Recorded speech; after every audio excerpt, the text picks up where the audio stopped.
नाजरीन, Google owner ने recent 6 February को ये अनाउंस कर दिया है कि वो लॉन्च करने जा रहे हैं एक AI चैटबॉट सर्विस अपने सर्च इंजन के लिए, जो कि आपके आंसर्स देगा, कंटेंट क्रिएट करेगा और वाइट कॉलर वर्कर्स का कुछ टाइम भी फ्री अप करेगा।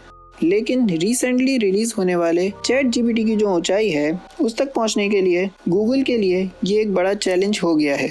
जबकि एक ब्लॉग पोस्ट में गूगल के चीफ एग्जीक्यूटिव सुंदर पिचाई ने कहा है कि उनकी कंपनी एक बातचीत करने वाली AI सर्विस लॉन्च करने जा रही है जिसका नाम होगा बार्ड। लोगों से फीडबैक लेने के लिए ये सिर्फ फ्यू स्पेसिफिक यूजर्स के लिए अवेलेबल होगा, जिसको आने वाले हफ्तों में आवाम के लिए रिलीज़ किया जाएगा।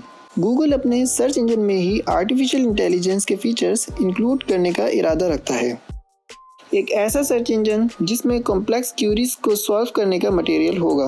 फिलहाल गूगल ऐसे क्वेश्चंस के लिए वेब पे मौजूद टैग्स रिप्रेजेंट करता है जिस पे वो आंसर्स विजिबल होते हैं।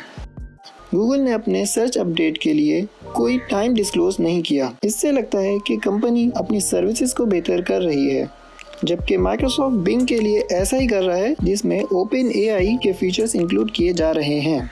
UBS एनालाइज रिपोर्ट के मुताबिक 57 मिलियन यूनिक विजिटर्स जो कि पॉसिबली टिकटॉक यूज़ नहीं करते थे, उन्होंने चैट GPT अडॉप्ट कर लिया है। जबकि चैट GPT कभी कभी ओवरलोड की वजह से अपने यूजर्स को दूर कर रहा है। लिहाजा गूगल और बिंग को भी AI चैटबॉट की रेस में आने की ज़रूरत होगी।